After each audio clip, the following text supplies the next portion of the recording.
आप सभी भाई बहनों का आध्यात्मिक ज्ञानात्मक चैनल की आज की कक्षा में बहुत बहुत स्वागत है। आज की चर्चा का विषय है वृत्तियां। लेकिन आज हमने चित्र को थोड़ा और विस्तार से समझाने का मैंने एक प्रयास किया है, क्योंकि वृत्तियों को मैंने दो भागों में बांट दिया है, क्लिष्ट और अक्लिष्ट। ये तो शास्त्रों में भी कहा गया है।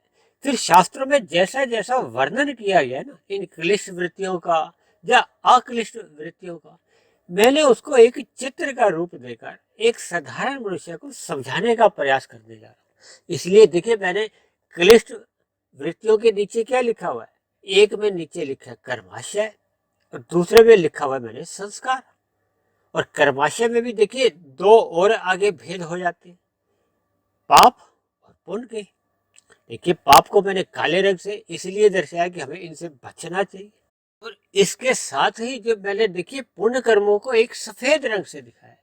इसका अभिप्राय ये नहीं है कि पुण्य कर्म बंधन का कारण नहीं है, लेकिन सापेक्ष दृष्टिकोण से पाप कर्मों से पुण्य कर्म अच्छे माने जाते हैं। और मैं तो यहाँ तक कहता हूँ कि देखिए, आरंभ में पाप कर्म करने वाला कभी भी निष्काम कर्म करने की ओर तो जा ही नहीं सकता, क्योंकि देखिए ये एक कक्षा के स्तर होते हैं। कोई पहली कक्षा में पढ़ रहा है तो वो दूसरी कक्षा में जाएगा, फिर तीसरी कक्षा में जाएगा। देखिए, भौतिक जगत में भी हम जो शिक्षा लेते हैं तो आपका हमारा एक क्रमशः विकास होता है, चाहे भौतिक स्तर पे हो चाहे आध्यात्मिक स्तर पे। इसी तरह आरंभ में देखिए पाप कर्म छुड़वाने के लिए, पुण्य कर्मों के लिए ये कर्म कांड बने हुए हैं, धार्मिक कर्म कांड, व्रत, त्योहार, कथा, कहानियां, जिनके ऊपर हम अक्सर कई बार हमने वीडियो भी बनाए हैं। तो मनुष्य को ये सभी कर्म कांड, भले ही मनुष्य लोभ से करता है या भय से करता है, अक्सर देखिए आपके हमारे जीवन में देखिए ये विभिन्न प्रकार के जो व्रत त्योहार आते हैं, एक साधारण मनुष्य का उसमें कोई मन शामिल नहीं होता, यानी कि वो भय से या लोभ से ही करता है। तो लोभ क्या है, देखिए जब हम पुण्य कर्म करते हैं तो इसका अभिप्राय क्या होता है कि उस पुण्य कर्म के बदले में हम सुख भोगना चाहते हैं। किसका? माया के, प्रकृति के जो पांच भोग्य विषय, गंध, रस, रूप, स्पर्श और शब्द। जब मनुष्य अपने सुखों की प्राप्ति के लिए अन्य जीवों को दुख देता है, पीड़ा देता है, कष्ट देता है, ऐसे सभी कर्म पाप कर्म श्रेणी में आते हैं, तमोगुणी कर्म माने जाते हैं। और यदि मनुष्य रजोगुण में रहता हुआ अन्य जीवों को दुख नहीं देता, अपने सुख को सुनिश्चित करता है, तो ये साधारण पुण्य कर्म माने जाते हैं। जब हम सतोगुण में रह के पुण्य कर्म करते हैं तो वो रजोगुणी पुण्य कर्मों से और श्रेष्ठ माने जाते हैं, क्योंकि रजोगुण में और सतोगुण में 10 गुना का अंतर शास्त्रों में ही कहा गया। जैसे कहा गया ना, तमोगुण से 10 गुना अच्छा रजोगुण है, रजोगुण से भी 10 गुना अच्छा सतोगुण है। और इसी बात को आगे बढ़ाते हुए मैं तो अक्सर अपनी चर्चाओं में कहता हूँ कि विशुद्ध सतोगुण सतोगुण से भी 10 गुना अच्छा है, क्योंकि प्रकृति के जो 3 गुण है, तमोगुण, रजोगुण और सतोगुण, ये वास्तव में तो तीनों ही बंधन का कारण है। लेकिन सापेक्ष दृष्टिकोण से सतोगुण को एक मुक्तिदायक गुण कहा जाता है। वो इसलिए कि मनुष्य आरंभ में ये जो रजोगुण में विषय भोगों में लिप्त रहता है, वो उन विषय भोगों का जो एक नियंत्रण है या उन पर जो एक अंकुश है, वो सतोगुण की लगाम से ही संभव है। क्योंकि रजोगुण को अक्सर मैं धुंध से जोड़ता हूँ और तमोगुण को अंधकार से जोड़ता हूँ, और सत्वगुण को मैं प्रकाश से जोड़ता हूँ। आप व्यवहार में भी देखोगे, देखो जब सर्दियों में धुंध होती है तो धुंध कैसे छटती है? प्रकाश आने से, यानी कि सूर्य का प्रकाश आने से। इसी तरह आपका हमारा जो रजोगुण है वो कैसे दूर होगा या नियंत्रण में आएगा? किससे? सत्वगुण से। जबकि सच्चाई ये है कि रजोगुण और तमोगुण, क्योंकि इन दोनों की पास पास की स्थिति है, इसलिए जब मनुष्य रजोगुण में लंबे समय तक रुकता है तो फिर वो उसका तमोगुण में आना जाना बने रहता है। और ये जो कर्म कांड मैंने बताया ना, ये जो लोभ से, भय से जो कर्म कांड इसलिए बनाए गए कि मनुष्य रजोगुण में डूबे नहीं, लंबे समय तक स्थित नहीं रहे, उसको सत्वगुण का आना जाना बना रहे, उसको परमात्मा से हाय हेलो बनी रहे। ये जो व्रत त्योहार जितने भी हैं ये हमें सत्वगुण से जोड़ते हैं। जब मनुष्य सत्वगुण में थोड़ा रुकता है, रुकने का अभिप्राय है कि उसको सत्संग में रुचि जागने लगती है, तो फिर उसको परमात्मा का ज्ञान विज्ञान समझ में आने लगता है। फिर उसको बोध होने लगता है कि हम तो देखिए चेतन आत्मा है, हम शरीर नहीं है। और शरीर को जब तक हम विषय भोगों में लगाते रहते हैं तो फिर आपका हमारा कर्माशय बनता बिगड़ता रहता है। देखिए मैंने अभी कहा ना, पाप कर्म और पुण्य कर्म, ये पुण्य कर्म देखिए रजोगुण में रह के भी होते हैं, सत्वगुण में रह के भी होते हैं। ये जितने हम परोपकार के कार्य सकाम भाव से करते हैं ना, ये देखोगे आप भारत में तो जगह जगह लोग भंडारे करवाते हैं, दान पुण्य करते हैं, कबूतरों को दाना खिलाते हैं, गाय को ग्रास देते हैं और चींटियों को कुछ दाना देते हैं। यदि आप सकाम भाव से करते हो तो फिर ये आपके हमारे जो वृत्तियों का जो एक केंद्र है ये क्लेश ही बना रहता है।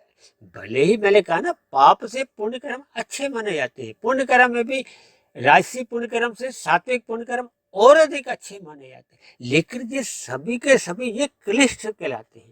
यानी कि इन सभी का आपका हमारा कर्माशय भी बनता है और संस्कार भी बनते हैं। देखिए कर्माशय तो बनेगा ही बनेगा जब हम काम भाव से उसके बदले में फल चाहते हैं। जब हम फल चाहते हैं तो उसका कर्माशय बनता है, और जब जब कर्माशय बनता है तो उसके संस्कार भी बनते हैं। कर्माशय को मैंने पाप और पुण्य दो श्रेणियों में बांट दिए, इसलिए मैंने इसको देखिए पाप को काले रंग से और पुण्य को सफेद रंग से। और पुण्य कर्म दो तरह के हैं, लेकिन ये सभी के सभी अज्ञानता जो कह लो, क्लेश जो कह लो, ये आपको हमें 84 लाख प्रकार की जोड़ियों में ही बार बार कर्मों के आधार पर कह लो, संस्कारों के आधार पर आपका हमारा आना जाना बना ही रहता है।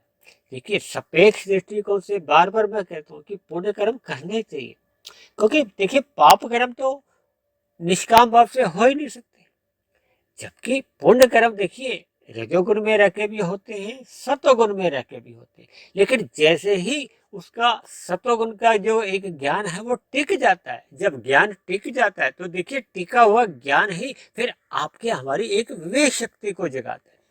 और जब विवेक शक्ति जागती है, विवेक शक्ति कब जागती है? जब आपके हमारे मन बुद्धि सात्विक स्थिति में बने रहते हैं। सात्विक स्थिति कब बनती है? जब हम सत्वगुण में स्थित हो जाते हैं। देखिए ये सभी सूक्ष्म कड़ियां को जब तक हम यथार्थ रूप से ज्ञान पूर्वक समझ नहीं जाते तब तक फिर ये ज्ञान अपना प्रभाव या असर दिखा नहीं पाता, क्योंकि मनुष्य योनि कर्म योनि है, साधना योनि है। साधना जोनी का एक विशेष अवसर है, और साधना कब आरंभ होती है? जब हमें ज्ञान पूर्वक इन भगवान आत्मा ये दोनों चेतन तत्वों के दिव्य गुणों का बोध होने लगता है। प्रकृति के जो तमोगुण, रजोगुण और सतोगुण का बोध हो जाता है। इन गुणों के लक्षणों का जब हमें यथार्थ ज्ञान होने लगता है, यथार्थ ज्ञान होने पे आपके हमारे जो तीन शरीर है, स्थूल शरीर, सूक्ष्म शरीर और कार्य शरीर, देखिए इन सभी बातों पे हम पहले भी बहुत चर्चाएं कर चुके हैं। लेकिन जब जब हम कोई अलग विषय लेते हैं, अलग विषय को हम जब अलग अलग वर्गीकरण से या अलग अलग शब्दों से कुछ हम समझाते हैं, जैसे कि आज हमने देखिए ये एक चार्ट सा बनाया ना कि वृत्तियां दो प्रकार की होती हैं, क्लिष्ट और अक्लिष्ट। क्लिष्ट क्लेश युक्त होती है, अज्ञानता युक्त होती है, ये हमें बंधन का कारण बनती है।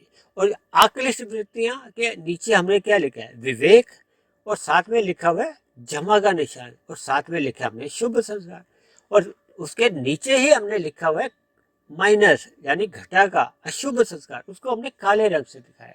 देखिए जब सूर्य का प्रकाश आता है तो अंधकार छठ नहीं होता है, छठता जाता है। इसी तरह जैसे जैसे आपके हमारा ज्ञान टिक जाता है तो विवेक शक्ति जागने लगती है। विवेक शक्ति जागने लगती है तो फिर वो आत्मा, परमात्मा और ये जो जड़ माया है, यानी कि मुख्य रूप से आपको जड़ और चेतन का जो एक भेद है ना, क्योंकि आपके हमारे स्थूल शरीर, सूक्ष्म शरीर और कारण वो भी जड़ ही है। इस जड़ और चेतन के बारे में जब मनुष्य का ज्ञान स्थिर हो जाता है तो फिर देखिए परमात्मा तो परम चेतन सत्ता है। परमात्मा को सच्चिदानंद कहा जाता है, आनंद स्वरूप सत्ता कहा जाता है। और जबकि जीव ये तो ज्ञान स्वरूप सत्ता है, और ज्ञान भी यदि आपका हमारा ढक जाता है, अज्ञानता में आते कनिष्ठ संस्कार बनने लगते हैं, तो फिर हम ये संसार के, माया के जो 5 भोग्य विषय हैं इनमें हम लिप्त हो जाते हैं। जब हम धर्मानुसार कर्म करते हैं, यानी कि धर्म, अर्थ, काम, मोक्ष, जो 4 पुरुषार्थ बताए गए, जब हम धर्मानुसार अपना अर्थ और काम करते हैं तब तो हमारा एक पतन नहीं होता। भले ही हम देखिए भौतिक जगत में ही जन्म मरण होते रहते हैं, लेकिन हमारी अधोगति नहीं होती। अधोगति का कारण क्या है? देखिए ये जो नीचे की 80 लाख प्रकार की जोनि है, ये अधोगति के कारण ही है। जबकि मनुष्य जोनि में एक अवसर तो बना रहता है, यानी कि आपके हमारी एक पात्रता को, योग्यता को सदा बनी रहती है कि हम निष्काम भाव से कर्म करें। भगवान श्री कृष्ण ने गीता में अर्जुन को माध्यम बनाते हुए आपको हमें क्या उपदेश दिया कि एक साधारण मनुष्य को अपने जीवन में अपने कर्तव्य कर्मों का पालन करना चाहिए। देखिए सकाम भाव से जब हम कर्म करते हैं तो उसमें फल पाने की सदा ही इच्छा बनी रहती है, और फल है ये प्रकृति के 5 भोग्य विषय। तो फिर हम इस माया से जुड़ जाते हैं। भले ही देखिए पाप कर्मों से जुड़ते हैं या पुण्य कर्मों से जुड़ते हैं, वो एक अलग विषय मैंने अभी समझाया।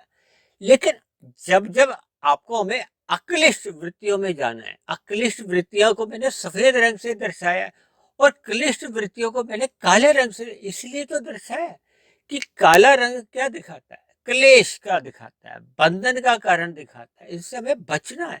और मनुष्य जीवन तो देखिए आपको हमें परमात्मा ने एक साधना करने के लिए दी है। साधना करने से क्या है कि आपके हमारे ये जो बंधन है जन्म मरण के, ये ढीले पड़ते हैं या इनको हम समाप्त भी कर सकते हैं। यदि ढीले करने आरंभ कर देते हैं तो फिर मनुष्य की अधोगति होने की संभावनाएं समाप्त हो जाती हैं। क्योंकि जब हम ढीले करते हैं इन बंधनों को तो फिर हम सतोगुण में रहते हैं, पुण्य कर्म करते हैं, भले ही सकाम भाव से करते हैं।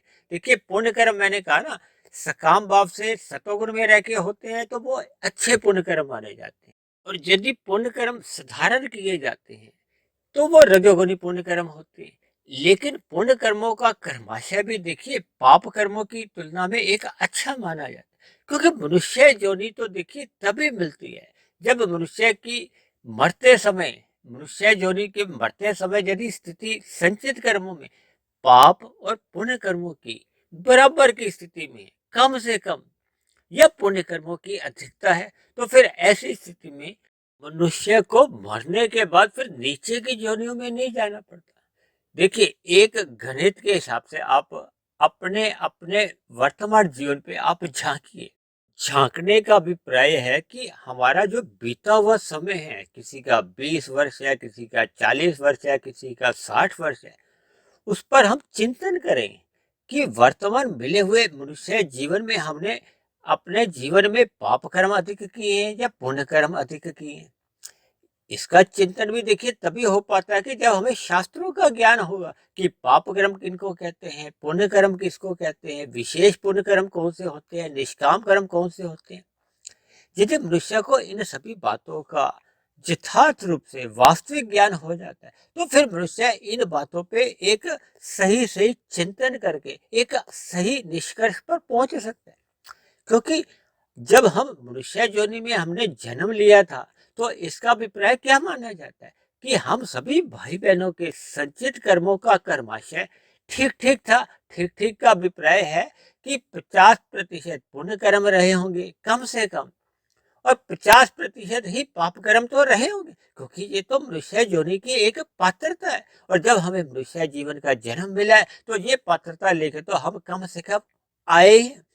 लेकिन वर्तमान जीवन में यदि आपके हमारे पुण्य कर्म कमजोर पड़ जाते हैं, कम रह जाते हैं और पाप कर्मों की संख्या बढ़ जाती है, अनुपात बढ़ जाता है, तो तब देखिए ऐसी स्थिति में हमें पुनः मनुष्य योनि की प्राप्ति नहीं होती। देखिए एक साधारण मनुष्य के मरने पर अक्सर कह दिया जाता है कि उसका स्वर्गवास हो गया।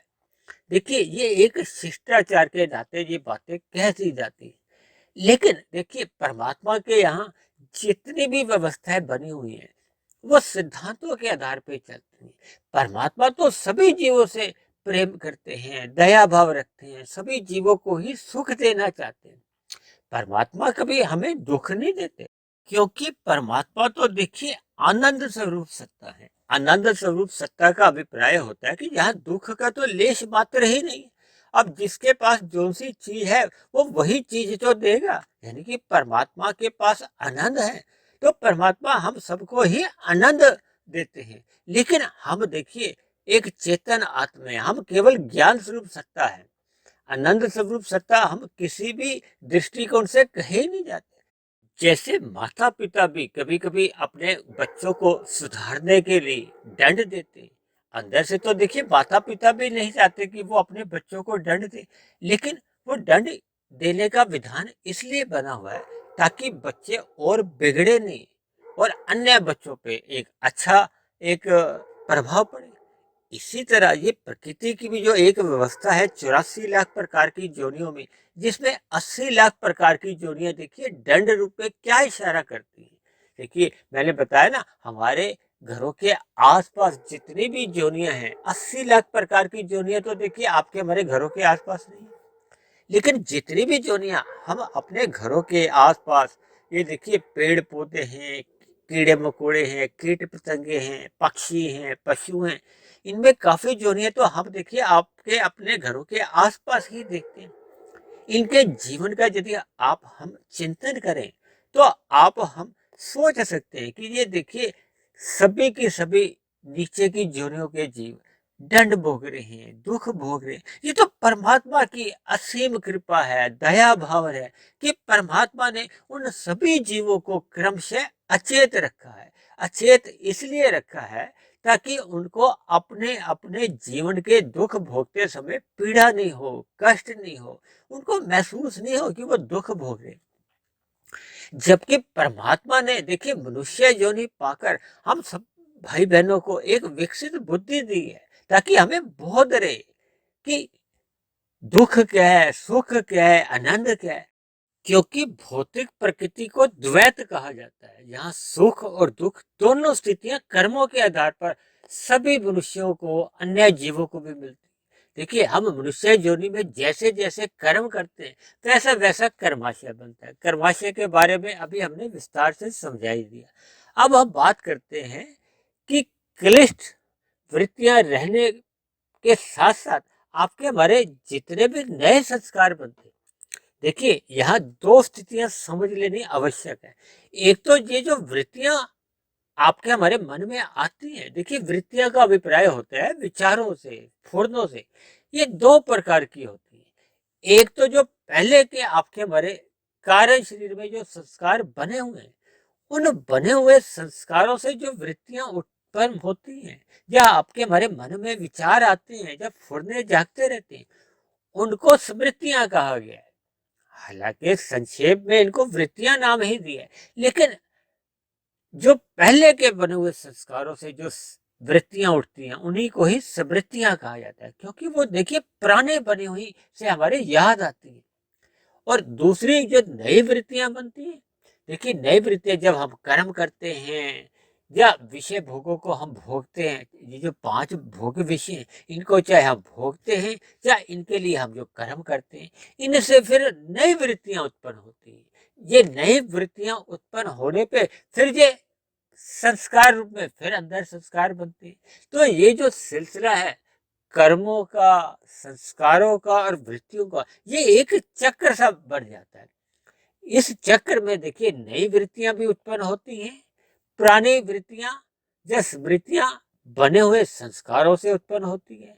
नए कर्म जितने भी हम करते हैं उनकी पुनः वृत्तियां बनती हैं, वृत्तियों से फिर पुनः संस्कार बनते हैं। लेकिन कर्माशय और संस्कार में जो मूलभूत अंतर है, देखिए कर्माशय का अभिप्राय क्या है कि उसके हमें सुख दुख रूपी फल भोगने होते। जब तक हम सुख दुख रूपी फल भोग नहीं लेते तब तक कर्माशय नष्ट नहीं होता।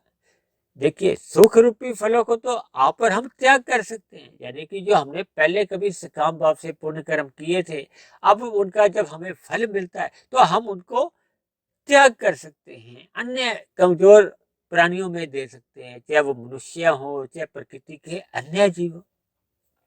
क्योंकि जब हमने कर्म किया था उस समय हमारे मन में फल पाने की इच्छा थी, लेकिन अब हमें जैसे जैसे हम ज्ञानमय स्थिति में एक आगे उन्नति करते हैं तो फिर हम ये विषय भोगों के सुखों को भोगने से परहेज करते हैं।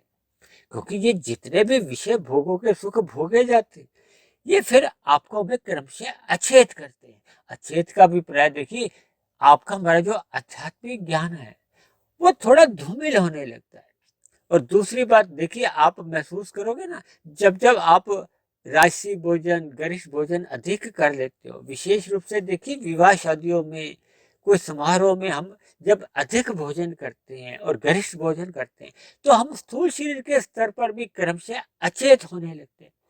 और जब जब मनुष्य अचेत होने लगता है, तो उसका ज्ञान जो भी पहले की स्थिति में होता है, वो थोड़ी न्यून स्थिति में आने लगता है, कमजोर होने लगता है। और जब जब मनुष्य का ज्ञान न्यून स्थिति क्या कही जाती है? देखिए, अगर मनुष्य सतोगुण में है तो वो रजोगुण में आ जाता है। अब रजोगुण में उसका ज्ञान धुंधला होता है। अब धुंधले ज्ञान की स्थिति में अक्सर मनुष्य से फिर पाप कर्म होने की संभावना बढ़ जाती है। तो फिर वो नया जो कर्माशय बनता है, वो हमारा पाप कर्मों का बनता है। जब पाप कर्मों का कर्माशय बनता है, तो संस्कार भी बनते हैं। तो इसलिए मनुष्य को ज्ञानमय स्थिति में रहना चाहिए। ज्ञानमय स्थिति में रहने से ही फिर मनुष्य का ये जो मैंने क्लिष्ट वृत्तियां, कर्माशय, संस्कार, ये जो जितने भी बाएं हाथ में वीडियो के लिखी है ना बातें, इनसे मनुष्य बच सकता है। और इनसे जब बचता है, तब वो अपने दाएं हाथ का जो मैंने लिखा है अक्लिष्ट वृत्तियां उसी दिन आरंभ होती हैं जब हम अपने बंधनों को ढीला करने की कह लो, या अपनी साधना आरंभ करते हैं। और साधना उसी दिन आरंभ होती है जब हम सकाम भाव से कर्म करने छोड़ देते हैं।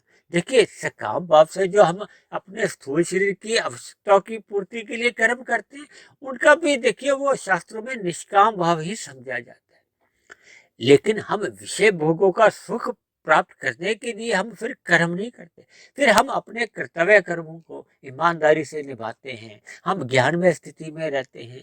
फिर ऐसी स्थिति में आपके हमारे जो कर्म है, उसमें निष्कामता आने लगती है, यानी कि मनुष्य कर्म योग में स्थित हो जाता है। ये मनुष्य जब कर्म योग में स्थित हो जाता है, यानी कि निष्काम भाव से कर्म करने आरंभ कर देता है, तो फिर मनुष्य क्लिष्ट वृत्तियों से अक्लिष्ट वृत्तियों में आ जाता है। अब उसकी नई वृत्तियां वो क्लिष्ट नहीं बनती, और जो पहले की जो बुरे संस्कार आपके हमारे बने हुए हैं, देखिए मैंने अक्लिष्ट वृत्तियों के नीचे क्या लिखा हुआ है?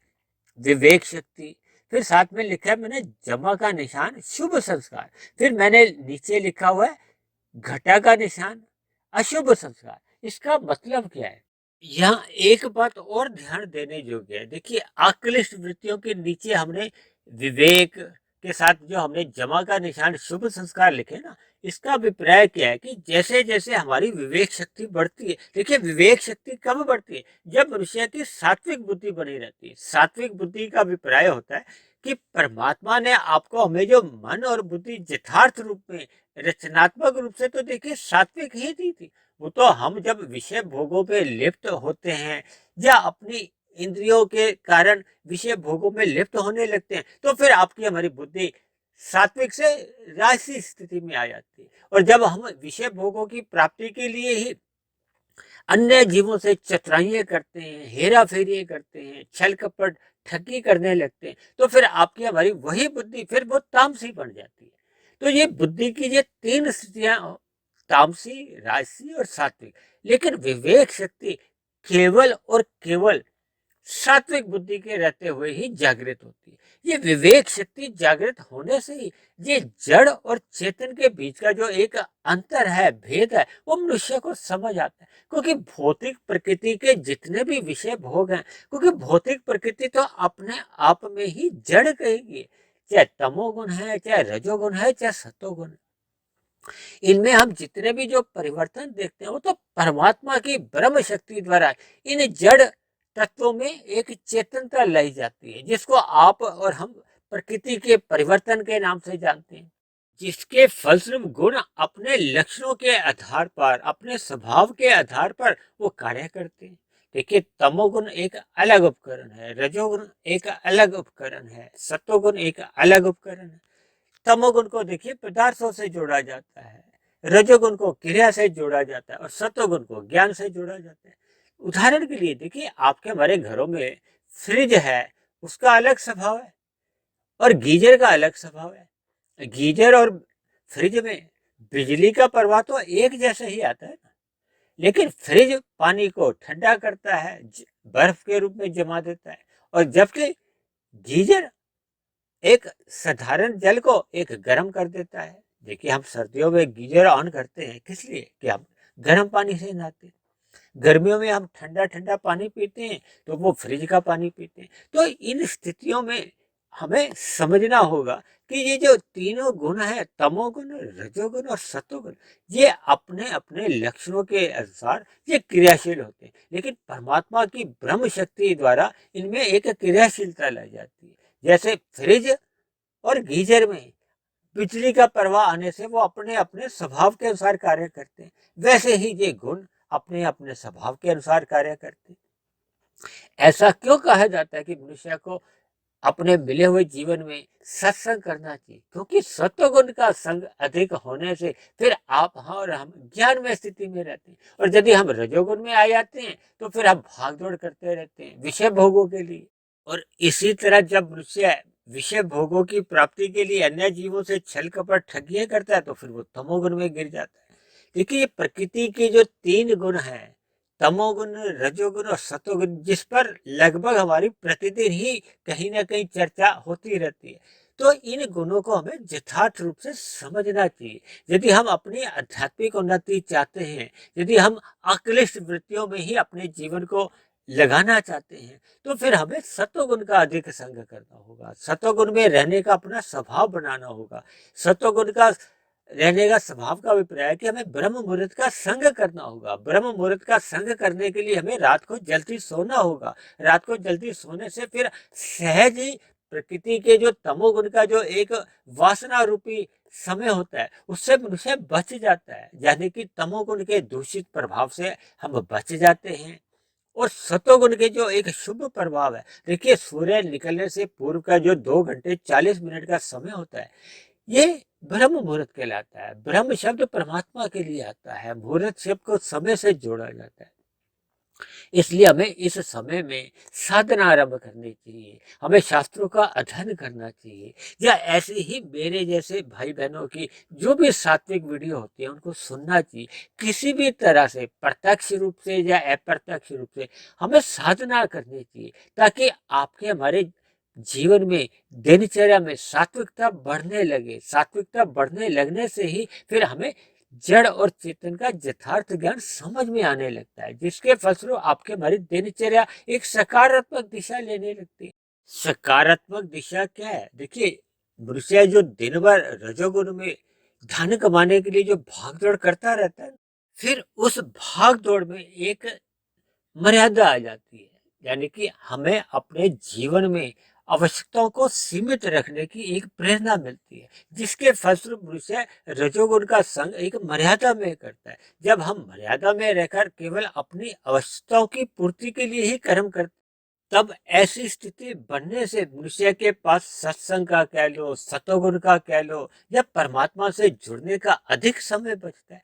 तो देखिए, ये सभी स्थितियां जब एक ही दिशा में सकारात्मक रूप में चलती है, तभी फिर मनुष्य के शुभ संस्कार बनने लगते हैं। ये जो हमने देखिए विवेक के साथ लिखा है ना, जमा का निशान, शुभ संस्कार, इसका अभिप्राय क्या है कि नए शुभ संस्कार फिर बनने लगते हैं। और नीचे हमने क्या लिखा हुआ है? घटा का निशान, अशुभ संस्कार। यानी कि ये जो काले रंग के या बुरे संस्कार जो पहले के आपके हमारे कारण शरीर में बने हुए थे, वो क्रमशः समाप्त होने लगते हैं। देखिए, ये कहने में तो बहुत सरल सा लगता है, लेकिन ये जो बुरे संस्कार समाप्त होने में देखिए जीवन भी छोटा पड़ जाता है। लेकिन मनुष्य जीवन पाकर हम इस दिशा में अपना शुभारंभ कर सकते हैं। जैसा कि हम भौतिक शिक्षा में भी देखते हैं ना, बच्चे को पहले हम प्ले स्कूल में भेजते हैं, फिर नर्सरी कक्षा में, फिर उससे और बड़ी कक्षा में आता है, फिर हाई स्कूल में, फिर कॉलेज में। यानी कि शिक्षा के स्तर उसके बढ़ते जाते हैं। इसी तरह जैसे जैसे हम आध्यात्मिक यात्रा पे उन्नति करते हैं, देखिए, मनुष्य अपने जीवन में जैसे जैसे सत्संग आरंभ करता है, आरंभ में उसका सत्संग बेमन से होता है, धीरे धीरे उसका मन लगने लगता है। क्योंकि आरंभ में बेमन से सत्संग का अभिप्राय होता है कि उसको सत्संग करते हुए भी ये जो विषय भोगों की याद बनी रहती है। देखिए, इसमें कोई बुरा मानने की बात नहीं। ये अक्सर एक साधारण मनुष्य के साथ ऐसी ही स्थितियां बनी रहती, लेकिन जैसे जैसे सतोगुण में टिकने का स्वभाव बढ़ जाता है, यानी सत्संग के प्रति उसकी श्रद्धा के भाव उत्पन्न हो जाते हैं, उसमें जिज्ञासा सदा बनी रहती है कि परमात्मा क्या है, ये ब्रह्म मुहूर्त क्या है, आत्मा क्या है, प्रकृति के ये तीन गुण कैसे कार्य करते हैं। तो जब मनुष्य के मन के भीतर से विभिन्न प्रश्नों के उत्तर जानने की एक जिज्ञासा होती है, तब फिर उसका सतोगुण में मन लगता है। अन्यथा देखिए, ये संसारी विषय भोग ये हमें बार बार अपनी ओर खींच लेते हैं। इन सभी बातों को हमें यथार्थ रूप से समझना होगा, क्योंकि हम जैसे जैसे आध्यात्मिक यात्रा में अग्रसर होते हैं, फिर आपकी हमारी ये एक उन्नति होने लगती है। और मनुष्य योनि पाकर हम आध्यात्मिक उन्नति जितनी भी कर लेते हैं, वो सुरक्षित बनी रहती है। और दूसरा लाभ ये होता है कि मनुष्य आध्यात्मिक उन्नति करते करते ये जो नीचे की अधोगति की जो तामसी योनि है, उनसे मनुष्य बच जाता है।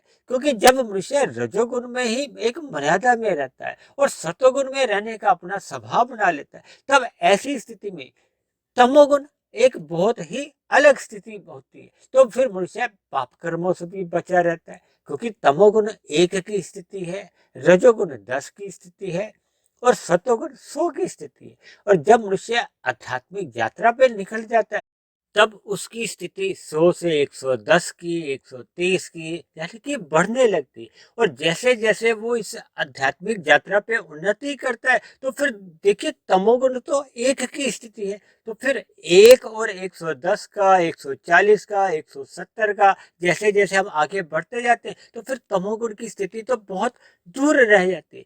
तो मनुष्य फिर पाप कर्मों से सदा ही बचा रहता है, जिसके फलस्वरूप उसका संचित कर्मों के कर्माशय में कोई बिगड़ाव नहीं आता, यानी उसकी मनुष्य योनि पाने की पात्रता सदा ही बनी रहती है। और ऐसी स्थिति में निरंतर उन्नति होते होते एक ऐसी स्थिति बन जाती है जब उसके कारण शरीर में अशुभ संस्कार सभी के सभी दग्ध बीज हो जाते हैं। देखिए, जब कारण शरीर में बीज ही समाप्त हो जाते हैं, दग्ध बीज हो जाते हैं, तो फिर उसमें अंकुरन जो वृत्तियों रूप में होता है, उसकी तो संभावना ही समाप्त हो जाती। और जब वृत्तियां ही नहीं रहती, तो फिर नए जो कर्म है वो सकाम भाव से होते ही नहीं। तो ये सभी शुभ स्थितियां तभी बन पाती हैं जब आपका हमारा जीवन में सतोगुण की प्रधानता बनी रहती है, सात्विकता बनी रहती है। और सात्विकता तभी बनती है जब हम सत्संग को महत्व देते हैं, क्योंकि सत्संग की गैर मौजूदगी में मनुष्य का कुसंग सहज ही होने लगता है। और कुसंग के चलते हुए कब मनुष्य पाप कर्म करता रहता है, मनुष्य को स्वयं भी बोध नहीं होता। देखिए, वर्तमान समय तो कलयुग चल रहा है। कलयुग में आपके हमारे आसपास की जितनी भी जो परिस्थितियां बनी हुई हैं, वो तामसी अधिक बनी होती हैं, या उनमें रजोगुण की प्रधानता होती है। ये जो सात्विक स्थितियां अक्सर कम देखने को मिलती हैं। इसलिए मेरी आप सभी भाई बहनों से विनती है कि इन सभी बनी हुई वीडियो को आप ब्रह्म मुहूर्त में ही सुने, ब्रह्म मुहूर्त का अधिक से अधिक संग करें, ताकि आपकी दिनचर्या यानी कि रजोगुणी स्थितियां एक मर्यादा में रहे, वो सतोगुण की लगाम से नियंत्रण में रहे, ताकि आपका हमारा तमोगुण में गिरना ना हो। क्योंकि तमोगुण की स्थितियां बनने से ही मनुष्य का अधोगति होने की एक संभावना बढ़ने लगती है। देखिए, आज की चर्चा को मैंने विभिन्न तरीकों से ये क्लिष्ट और अक्लिष्ट वृत्तियों के फलस्वरूप जो आपका बड़ा कर्माशय बनता है, संस्कार बनते हैं, संस्कार से फिर स्मृतियां या वृत्तियां का जो एक प्रारूप बनता जाता है, इसको मैंने चार्ट से बहुत ही एक सरल तरीके से समझाने का प्रयास किया। फिर भी मेरी आप सभी भाई बहनों से विनती है कि इस वीडियो को सुनते समय इस चार्ट पे सदा अपनी नजर टिकाए रखें और परमात्मा में अपनी एक स्मृति बनाए रखें, ताकि आपकी हमारी दिनचर्या में एक सकारात्मक परिवर्तन आए, ताकि मिला हुआ जीवन एक सार्थक हो। ऐसी सभी शुभ स्थितियां हम सभी भाई बहनों की बने, इन्हीं शुभ कामनाओं के साथ आज की चर्चा विशेष को मैं यही विश्राम देता हूँ। आप किसी भाई बहन का आज की चर्चा से संबंधित किसी प्रकार का कोई प्रश्न हो, मेरी कही गई बात आपको समझ में नहीं आई हो, तो नीचे दिए गए कमेंट्स बॉक्स पर जाकर आप अपना प्रश्न लिख सकते हैं। और यदि मेरी कही गई बातें आपको तर्क संगत सही नहीं लगती हो, आपका किसी भी प्रकार का मतभेद हो, शिकायत हो, मेरे कहे गए शब्दों पे कोई आपको आपत्ति हो, तो भी आप नीचे दिए गए कमेंट्स बॉक्स पर जाकर आप अपनी आपत्ति लिख सकते हैं। और परमात्मा की प्रेरणा से ये ब्रह्म मुहूर्त में बनने वाली वीडियो यदि आपके जीवन में आध्यात्मिक उन्नति लाने में मददगार बन रही हो, सहायक बन रही हो, आपकी दिनचर्या सात्विक बनने लगी हो, आपके अंधविश्वास समाप्त होने लगे हो, तो मेरी आप सभी भाई बहनों से विनती है कि आप मेरे इस आध्यात्मिक ज्ञानात्मक चैनल सुधीर भाटिया फकीर को आप स्वयं भी सब्सक्राइब करें व अन्य जिज्ञासु भाई बहनों को भी इस आध्यात्मिक ज्ञानात्मक चैनल से जोड़ने का प्रयास करें, ताकि समाज में एक सतोगुणी वातावरण का विस्तार हो। उस सतोगुणी वातावरण में हम सभी भाई बहनों का जीवन सुखमय बीते, परमात्मा में सदा हमारी प्रीति बनी रहे। तो इन्हीं शब्दों के साथ चर्चा को यहीं विश्राम देते हैं। कल फिर मिलते हैं एक नए विषय को लेकर, एक नए संदेश के साथ। तब तक आप सभी भाई बहनों का बहुत बहुत धन्यवाद।